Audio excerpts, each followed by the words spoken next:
Is there anywhere on earth perfect freedom, sorrow's dearth, selfless friendship, blameless birth?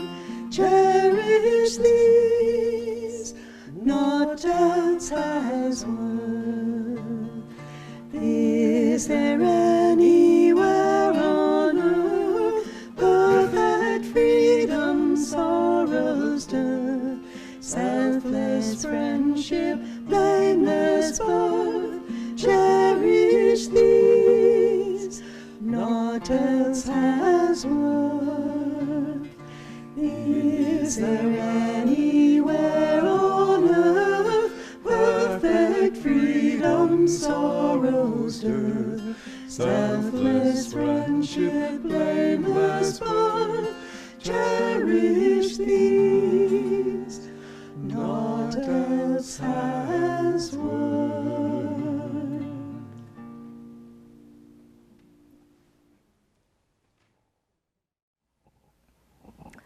I'd like to welcome you all to Sunday service at Ananda Village. I am Nayaswamis Parvati. This is Nayaswamis Pranaba, and we're happy to have you join us for Sunday service today. I'd like to read from Rays of the One Light by Swami Kriyananda. The topic this week: what is it to fail spiritually? Truth is one and eternal. Realize oneness with it in your deathless self within. The following commentary is based on the teachings of Paramhansa Yogananda. The first passage is from the Gospel of St. Matthew, chapter 25. Jesus tells the parable of the 10 virgins, 5 of them wise and 5 foolish. They await their bridegroom, the Christ consciousness. The wise virgins keep the oil in their lamps, symbolic of their devotion, lit through the night. The foolish virgins place no oil in their lamps. These foolish ones are like the average devotee, going through the motions of outer ritual, but keeping no fire of love burning in the heart. When the bridegroom's coming is announced, the foolish virgins realize their mistake and hasten out to purchase oil. During their absence, the Christ consciousness comes and embraces those who have been awaiting him with devotion. The foolish ones, by their lackluster devotion, are not accepted by him. Watch, therefore, Jesus told his listeners, for you know neither the day nor the hour wherein the Son of Man cometh. In Autobiography of a Yogi, Paramhansa Yogananda describes the foolish virgin consciousness he encountered at the Mahamandal hermitage he stayed in as a young man in Benares. I was pleased, he wrote, that my new home possessed an attic where I managed to spend the dawn and morning hours. The ashram members, knowing little of meditation practices, thought I should employ my whole time in organizational duties. They gave me praise for my afternoon work in their office. Don't try to catch God so soon. This ridicule accompanied one of my early departures toward the attic. Later, during meditation, I felt lifted as though bodily to a sphere uncircumscribed. Thy Master cometh today. A divine womanly voice came from everywhere and nowhere. This supernal experience was pierced by a shout from a definite locale. A young priest nicknamed Habu was calling me from the downstairs kitchen. Mukunda, enough of meditation. You are needed for an errand. The Divine Mother's words were not spoken for the benefit of that priest, the foolish virgin, but for Mukunda, the wise virgin. For this was the day his guru, Sri Yukteswar, came to him. Grieve not, friends, if you feel that you have been foolish. No error is forever. Some day, if you keep your lamp lit now, your opportunity will come. In the Bhagavad Gita, the 6th chapter, Krishna promises every devotee, Arjuna, none who works for self-redemption will ever meet an evil destiny. Spiritual failure, though a deep disappointment, is always temporary. Eternal hellfire is but a projection of vindictiveness in the human mind. Thus, through Holy Scripture, God has spoken to mankind. Om, Om, Om. Blessings to everyone. I'd like to start by reading from Paramahansa Yogananda's book of prayer demands, Whispers from Eternity. I may lose everything and roam about in darkness, but O my Divine Mother, see that the tiny taper of my remembrance for Thee be not extinguished by the gusts of disbelief. I loved many things only to find that my true craving was for Thee alone. Come to me now, be with me always. This is an important topic. Actually, it's a very, very important topic because it's very real in real time for each one of us.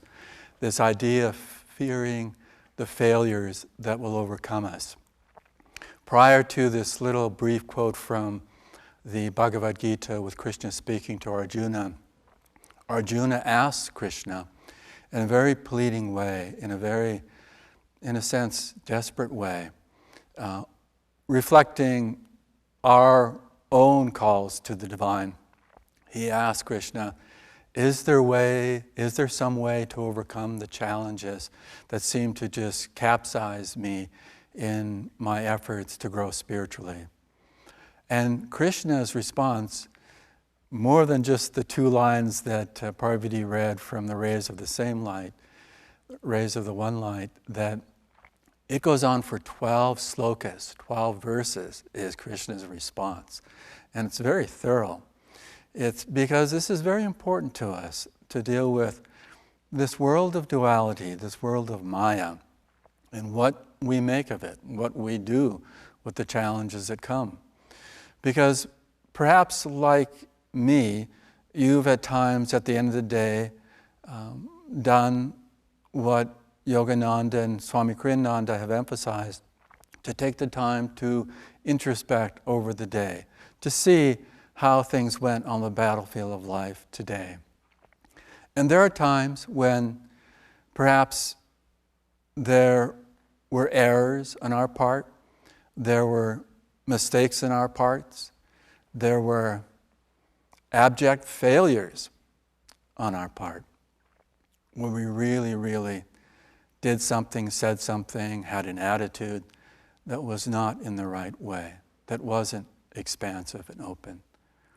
And in introspection, this happens. It's a test, and I think you can appreciate this, that when we look at things in our lives, sometimes we cross the line over into judgment so readily and feel the self-doubt, feel the lack of self-esteem. We just feel, I'm just not worthy. I'm a sinner. And we know this saying from Yogananda, that we should never say that we're a sinner, that as a saint is a sinner that never gave up. Because we don't want to identify with our faults. On the other hand, we need to appreciate that we do have some shortcomings. But the important part is that we don't identify that we are those shortcomings. They are happening through us because we have karma, not only from this lifetime, but from many lifetimes. And in next week's Sunday service, the focus is more on karma. So karma can come up, and things are going along fine, and suddenly that karma surfaces. Sometimes it's referred to as a karmic bomb, a karmic explosion. And suddenly we veer off course, quite readily at times, it seems.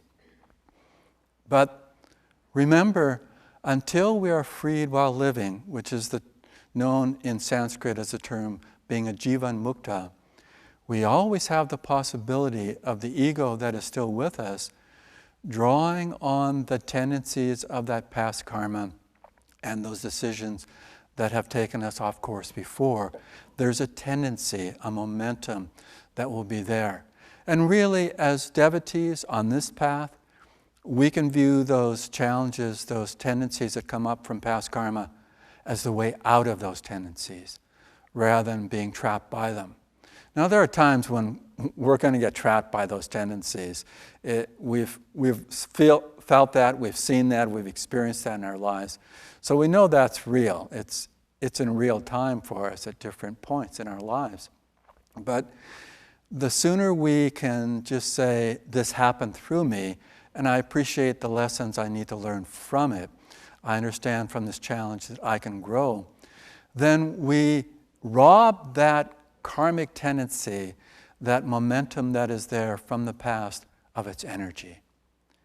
We then become much more alive in the energy of who we are moving forward. So in response to Arjuna pleading, how does one really get out of this karmic challenge and not feel failure? Krishna talks, again, in these 12 verses, these 12 slokas of the Bhagavad Gita, to give us great hope. It's in chapter 6. I think it's starting with sloka number 37, if you want to read these slokas. They're very, very encouraging. But in the commentaries, based on Paramahansa Yogananda, Swami Kriyananda shares that there are 3 ways that the devotee, the yogic practitioner, can feel failure in their lives or have these shortcomings in their lives. The first is for the devotees that simply, once they get on the path, they get connected, they're connecting, but they return to their ways of being more in the world. They're drawn more from the ego tendencies that bring them back into the life they lived before turning towards the spiritual journey. And of course this happens. Swami Kriyananda once said, it's because there's not enough adhesive, there's not enough glue for that soul to come into that experience and stay with it. It's as if they're sending their forces out to see what's going on and what's possible, because they know deep in their soul, that's the remembrance, the smriti, that divine remembrance, that there is more in life. But it doesn't have that momentum, it doesn't have that stickiness of really staying with the spiritual path, and they drop away from the spiritual journey. They see, but all those experiences that brought me happiness, quote, seemingly happiness, are very important to me, and I want them in my life more. So the spiritual connection dissipate. It isn't as strong in that way. And Yogananda made the comment that it may take a number of lifetimes for the soul to be awakened again to that experience that there has to be more. In a sense that the whole philosophy of Sankhya is about describing the delusion of the world and why it will never fulfill us. And in the practice of yoga, we have the experience of how do we make the momentum much more powerful so we're living in that magnetism, so when tests come, we can overcome them. So the second way that devotees fall into letting go of their journey and, in a sense, identifying with failures is that the zeal that they bring into the spiritual journey at the beginning, once they're aware of it, and sometimes you can see it as the romance of the spiritual path. There's a certain image, what in Sanskrit terms is known as the bhav, the way that we approach God. I remember when I started meditating, I must have had just a strong connection from past lives from the whole experience. And I remember just loving just the experience of sitting to meditate. It was like that carried me for quite a long time. More than the experience of meditation itself was just being in the romance, in a sense, as Yogananda referred to it, of being in that connection that way. So take advantage of it if it's there. But that zeal, that romance in the beginning of the spiritual path will encounter the tests, will encounter the challenges, and it'll encounter the amount of energy that we need to put into our own efforts of tuning to the grace of the divine, to really be there every day, twice a day, for meditation. Whatever storms and trials of life may take place, we are there in that committed way. And that's when we see that people with that zeal, that dynamic energy in the beginning, start to become complacent. They still have that awareness, that desire, that attunement to some degree with the spiritual journey. But there is the sense of it is a struggle. It really demands more than I thought it would take from me. And as I said, starts to be a plateauing, a complacency. And sure, we'll show up for meditation, we'll show up for satsang, we'll show up for Sunday service online or in person when we can again. And that's good because it sustains it in a certain way. But what happens if we're just sustaining it rather than investing energy and having more magnetism is that we're not really there with 100% of who we are. And what happens, especially as the journey continues through the years and we come towards the end of our life, the Gita talks about then one can slip away and have deep self-doubt and can look at the challenges as being more what was dominant in one's life, as opposed to the waves of God's touch in our lives that may be more subdued, more hidden. We see the obvious in those tests, and we accept that maybe my life was a failure, or maybe we say my life was with many failures. And so that identification clouds the experience of us leaving our bodies. And we go into the astral realm once we've left our bodies with some veils there that make it challenging to be even in the astral realm. And when we return, the hope is that we will regain that initial enthusiasm, that zeal, that foregoing energy of wanting a divine experience. And again, it may take time. We may find ourselves not in the best situations when we're reborn. And the third way that devotees find this challenge of not coming to the fulfillment of their journey is simply in this lifetime, we don't get there. We've done everything. We continue to be dynamic. We continue to be attuned. We continue to offer ourselves. We continue to draw that grace. And we just don't make it in this lifetime. For whatever karmic reasons that we're not able to understand, that does happen. But in the Gita, Krishna goes on for quite a few slokas to talk about, don't worry about that. Because you will, one, go into the astral realm in its higher layers in the astral realm. That you will be blessed in really feeling the joy of your soul qualities in that realm. But if you're a soul that really wants more than that, you will find that you will make the choice to be reincarnated again, to be born again, to really quickly get on with it. And it talks in the Gita about that those souls are born into elevated families, that the mother and father are elevated souls that are already in their own journey close to their fulfillment of the spiritual path. And so that soul is given the gift of a tremendous springboard at the beginning of their lives and throughout their lives in that way. And so these are understandings that aren't necessarily real to us in a day-to-day functioning part of our own lives.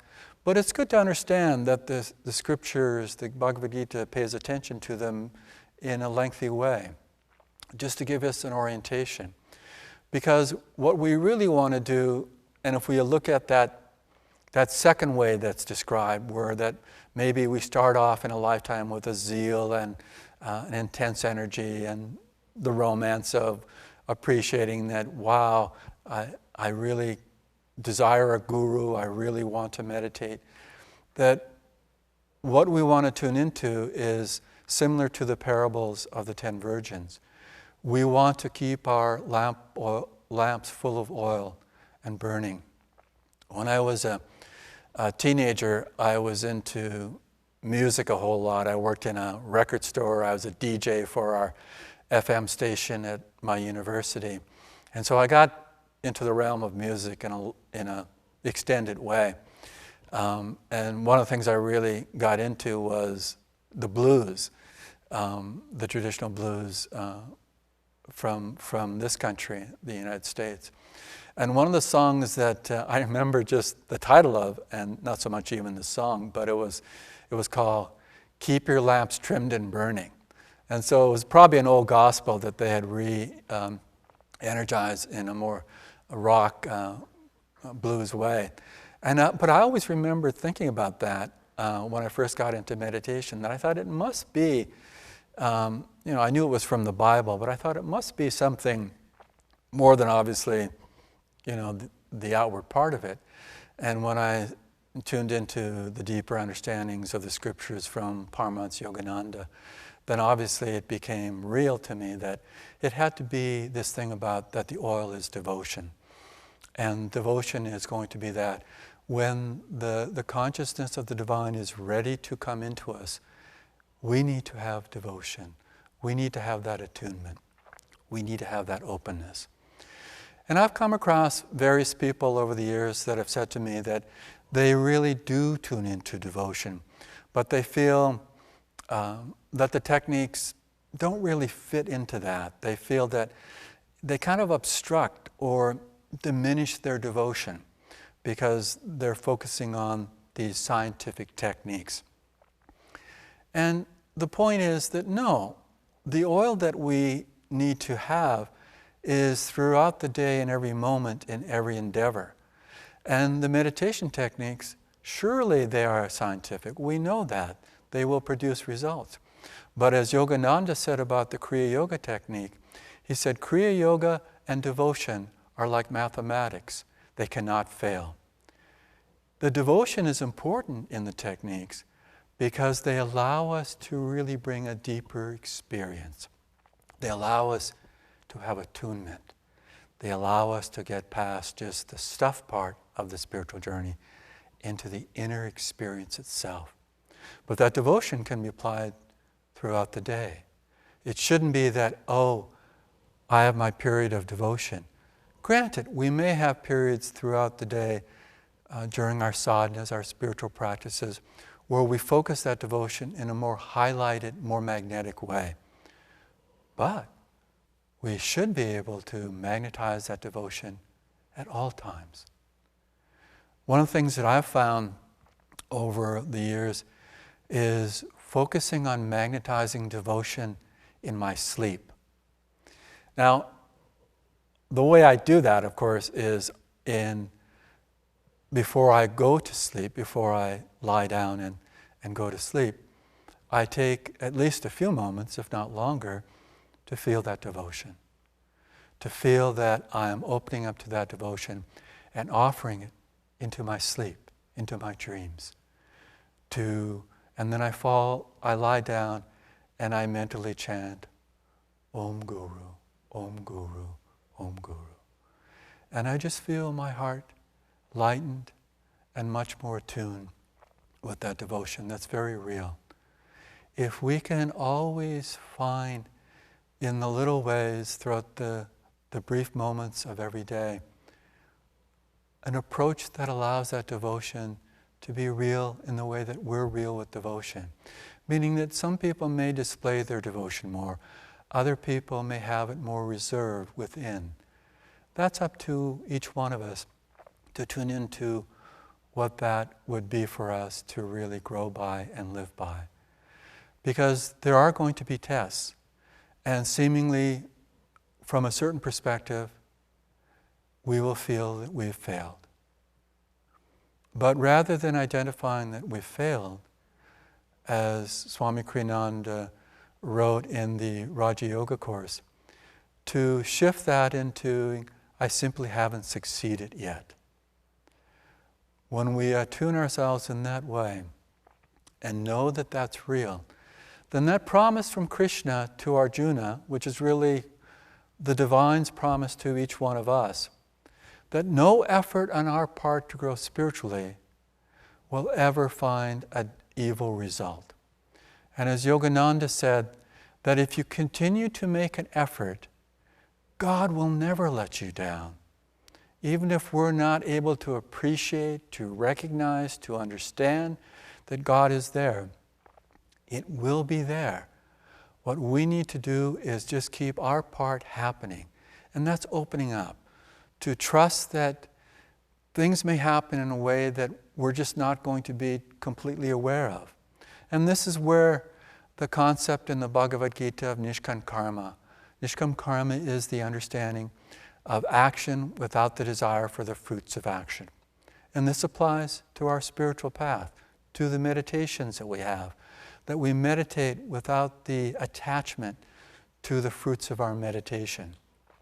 You know, if we're thinking, this should be happening in meditation, and I'm a failure because I'm not seeing the spiritual eye, I'm not feeling a deep experience, just give that to God. That's God's part. Our part is to simply say, Lord, I am thine, be thou mine. That's what will happen if we offer ourselves, the constancy of offering ourselves, then God will be ours.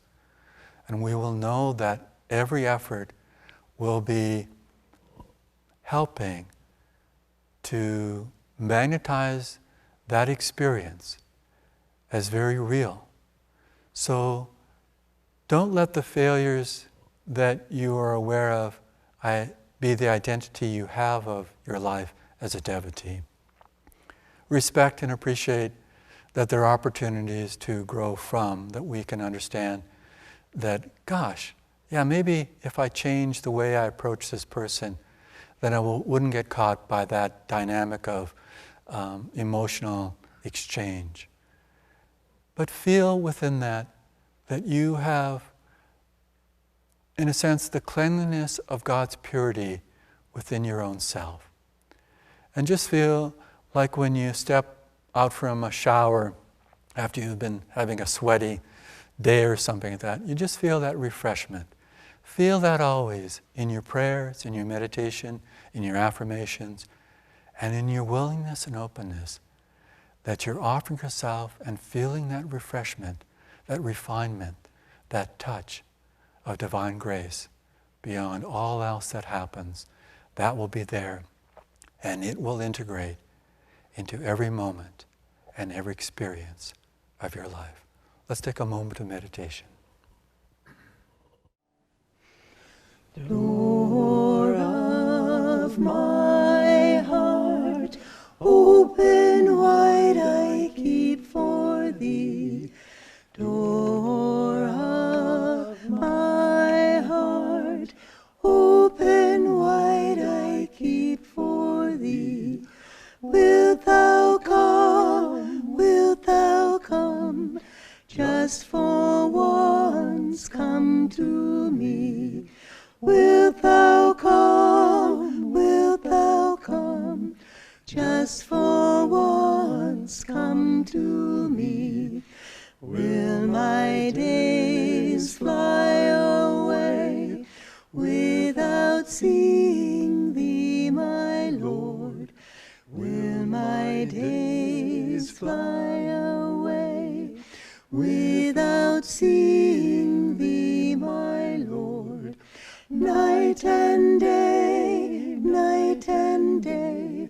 I look for thee night and day. night and day, night and day. I look for thee night and day. Door of my heart, open wide I keep for thee.